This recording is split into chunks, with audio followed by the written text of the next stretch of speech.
और मुझे लगता है कि आज लगभग 1200 लोगों का ये जो प्रेजेंस है, ये सभी लोगों ने इसमें निवेश जरूर किया होगा और अपने इन्वेस्टमेंट को इन्होंने लगभग 300 गुना मल्टीप्लाई होते हुए देखा भी होगा, क्योंकि जिन लोगों ने भी अगर 10,000 रुपए भी लगाए थे, आज उनकी एसेट वैल्यू है वो लगभग 30,000 रुपए के आसपास है।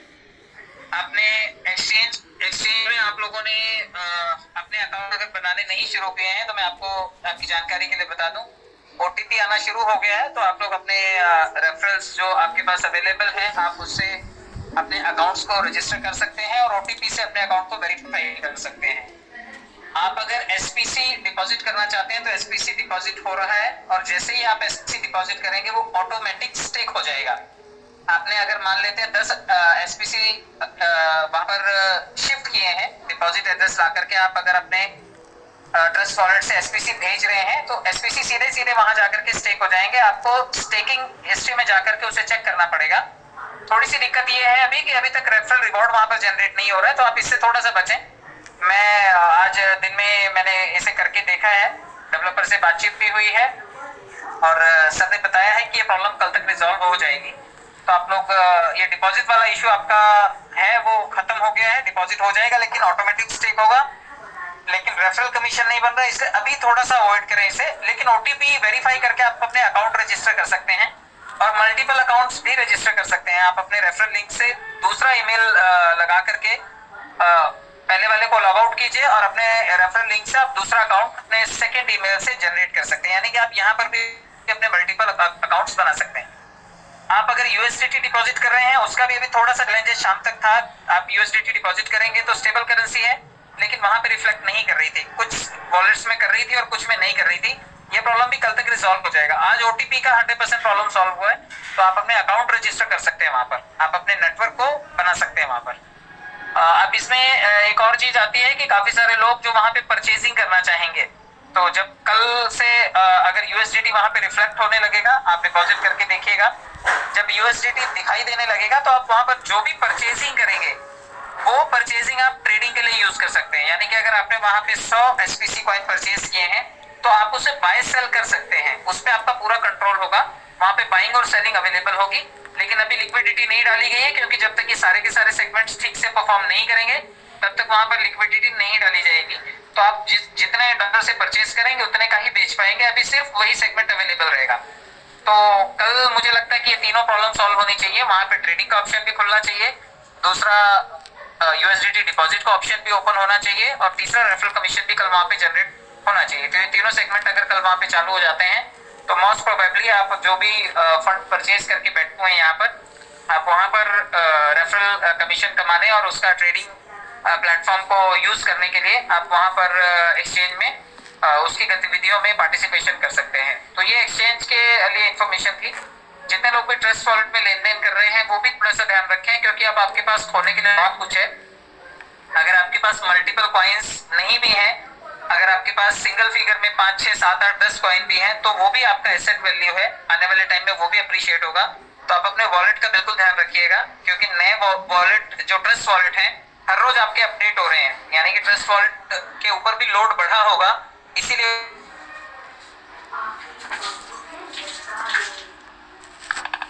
कीजिएगा। क्योंकि अगर आपने डिलीट कर दिया तो आप अपना सीक्रेट फ्रेज अगर आपने नहीं लिखा हुआ है तो वो मिस आउट हो सकता है, इसलिए कोशिश कीजिएगा, लापरवाही इस बार मत कीजिएगा, आप लोग अपने सीक्रेट फ्रेज को लिख करके रखिएगा। जितने लोगों ने भी मोबाइल पे फोटो खींच के रखे हुए वो पक्का है कि उनके पास से वो खो जाएगा, वो उसे दोबारा रिकवर नहीं कर पाएंगे। इसलिए आप घर में किसी नोटबुक पे लिख करके घर के मंदिर में उसे रख दें, किसी नोटबुक में रख दें या फिर किसी ऐसी जगह पर रख दें, लॉकर वगैरह में, जहां पर आपको समय पर ढूंढने पर वो सीक्रेट फ्रेज मिल जाए। तो आप इन कुछ चीजों का ध्यान रखिएगा। बाकी आप अपनी कम्युनिटी के लिए, अपनी टीम मेंबर्स के लिए आने वाले टाइम में, क्योंकि आपने देखा होगा बड़े सारे बूस्टर्स रिलीज हो रहे हैं, तो आज वहां पर आईडी लगने का प्रोसेस भी कंटिन्यू हो गया है, जो ट्राई आफ्टर सम टाइम आ रहा था उससे उस समस्या को रिजॉल्व किया गया है नए और पुराने दोनों सेगमेंट्स में, sanjaypower.com में भी और .com1 में भी। तो आप वहां पर आईडीज भी लगा सकते हैं, अपग्रेड भी कर सकते हैं, सारे गतिविधियां वहां पर चालू हैं। लेकिन जैसे ही हम वहां पर शॉपिंग पोर्टल को इंटीग्रेट करेंगे या फिर जो यूटिलिटी पोर्टल और उसकी सर्विसेज आएंगी तो साथ में कुछ पार्शियल विड्रॉल भी आएगा, कि वहां पर आप इतने डॉलर्स का यूटिलाइजेशन या तो परचेजिंग के लिए कर सकते हैं या फिर विड्रॉल की एक्टिविटीज को आप परफॉर्म कर सकते हैं। तो कोई ड्यू डेट मैं नहीं दे पाऊंगा क्योंकि जब सर इसे लॉन्च करेंगे ये 15 तारीख के बाद कभी भी हो सकता है। तो आपके लिए वहां पर अगर आज कंपनी फंड देने वाले सेगमेंट में काम कर रही है जहां पे आपको बूस्टर रिलीज हो रहे हैं, तो कल को फंड को विड्रॉल करने की भी ऑप्शन अवेलेबल होगी आपके पास। आप विड्रॉल करके भी वहां से अपने पैसों को धीरे धीरे करके कैश कर पाएंगे। तो हमारे तीनों सेगमेंट्स ठीक ठाक कंडीशन में आ जाएंगे और ठीक ठाक कंडीशन में रन होंगे। और मुझे लगता है कि हम लोग ने जैसे इस सेगमेंट में अपने एसेट को हमने मल्टीप्लाई होते हुए देखा है, हम अपने पुराने सेगमेंट में जो हमारा कम्युनिटी बिल्डिंग का प्रोसेस है वहां पर भी हम अच्छे पैसे जनरेट कर पाएंगे। तो लोगों की हेल्प करते रहिए और कोशिश कीजिए कि जो आपके पास इस वक्त फंड जनरेट हो रहा है वो आप संभाल के रखिए और आप उसे एक्सचेंज में लेन देन के लिए वहां पर स्टेक कीजिएगा। अभी औने पौने भाव में अगर आप बेचना चाहते हैं, आपको अर्जेंट एकदम जरूरत पड़ गई है, आप उसे निकालना ही चाहते हैं, आपके पास कोई चॉइस नहीं है, तो थोड़ा कम ज्यादा में कोई ना कोई सीनियर आपसे जरूर बाय करेगा।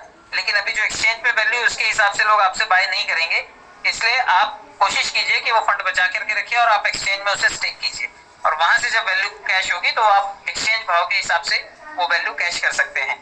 अपने वॉलेट की फ्रीज किसी को मत दीजिए क्योंकि आपके पास अगर फंड अवेलेबल है तो वो कोई भी निकाल सकता है उसे, इसलिए मोबाइल को किसी भी ऐसे आदमी के हाथ में मत दीजिए जो थोड़ा बहुत भी क्रिप्टो का जानकार हो और आपकी एब्सेंस में आपके फंड को गायब कर सकता हो। तो आप लोग ऐसे आदमी को मोबाइल भी हैंड ओवर मत कीजिए क्योंकि यूजुअली लोगों ने जो पासवर्ड रखा हुआ है वो 1 2 3 4 5 6 रखा हुआ है। तो जब आप ट्रस्ट वॉलेट किसी को देंगे तो वो 1 2 3 4 5 6 डाल के आपके ट्रस्ट वॉलेट को खोल सकता है।